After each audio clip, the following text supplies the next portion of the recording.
he gets a technical foul, DJ gets one, back gets ejected, Blake fouls out. Did you guys, after a while, like splitting rules, we had to get out of our own ways so we can give our chance to win this game? Somewhat. You know, it's funny. It used to be me that was added getting texts and stuff like that. So I actually got a chance to feed off that energy tonight. You know, I got a chance to be the one to tell everybody to calm down and let's just win the game. You know what I mean? I think SportsCenter had it on the other day, the top 10 rants. And, you know, old coach for the Jets, you know, you play to win the game. You know what I mean? So we just kept saying, I just kept saying that in the huddle. You know, regardless of all this stuff that's going on, let's just win the game. Is that something you guys have learned along the way? Because Doc talked about training camp. Yeah, I think the biggest thing that we've learned as a team, too, from Doc, and it is great that it came into fruition tonight, is even in practice, you know, he always talks about the game is not over, you know, because when we got down 3 or 4 there with seconds left, we could have just said we lost this one, we fought hard, you know, but it's crazy because he says it all the time, don't he, Doug? He always say, you know, the game is never over, extend the game, and we found a way. Chris, describe the play when you stole the ball and Jamal went in for the dunk. Yeah, so I was guarding the inbounder, and Kevin Martin just cut to the back court, and I thought Maul was going to be with him, and I saw nobody with him, so when they threw it, my initial thing was to try to steal it from him somehow, some way, and I saw he was about to dribble with his left hand to get to my body, so I backed off a little bit and got a hand on it. Jared, the 3 you made in overtime, what were you, obviously you get the great pass, but how was the play designed? How did you get so wide open? Any idea?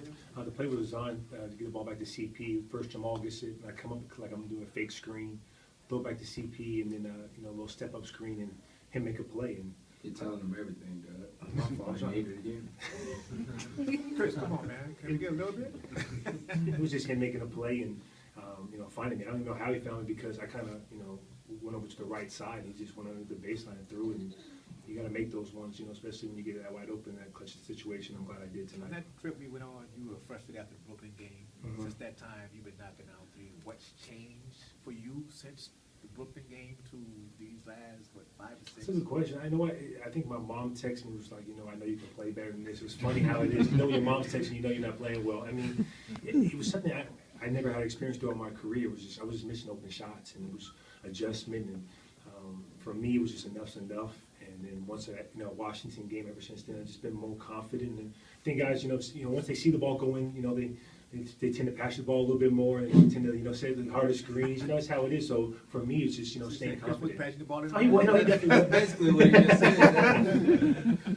Thank God for mom, Jared, right? yes. Did you know what you were shooting tonight from 3? Did you know? I know I missed a lot. I know I didn't hit one. I don't know if it was 0 for 5, 0 for 6, 0 for 7. But to me, I really stopped thinking about that. You know, if they're good shots, and all my shots, I thought they were, you know, not contested, open looks. So. Is that something you were thinking? Were you thinking too much before when you were struggling? I know you said that your kind of confidence had started to. Oh, definitely. I mean, I think it's natural. I mean, for someone, I don't know the percentage. If you're shooting 20% for 5, 6, 7 games, I think after a while it gets to you a little bit mentally, and that's where you have to, you know, dig deep. That's what I'm doing right now. Because you guys have a few games, 2 days off, but the game against Golden State, that's a team that kind of you guys don't like a whole lot. Your thoughts going into that particular game? It's going to be an exciting, high-energy game. You know, it's on Christmas. It's at their place. Be the last game on Christmas Day. You know, that's an exciting place to play. When you play in there, it's almost like the college atmosphere, and you know, we know they're going to be excited, and we'll be ready. Do you guys have chapel together this time? Or you guys avoid that?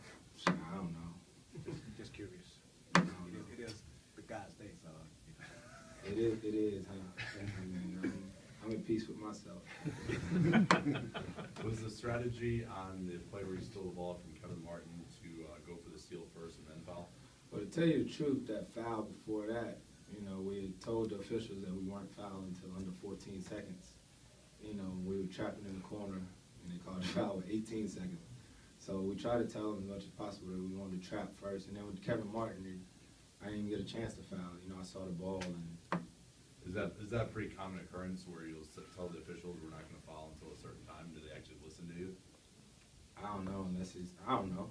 You know what I mean? Sometimes you try to tell them, like what'll happen is every NBA team does it. You know, a lot of times you're gonna try to trap and get a jump ball before you foul.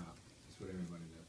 Chris, you guys are a team that's maybe gotten under other teams' skin a little bit over these past years. Do you have any theories as to why that might be? Or? I don't know. It doesn't matter. I don't know. I don't pay too much attention to it. I guess on the one shot late when they were gonna foul you and you were on the other side of the midcourt line, it looked like you were going for a shot. It did, didn't it? Yeah. I don't know. The officials, what they tell you. I don't know. I don't know. Call the league. I don't know. Have you ever gotten that call? I have. When was the last time you got it? I don't know. I got it on Ginobili in the playoffs, 07, 08. I don't know. All right, you got it. Hey, mine is smart, dude. Not all.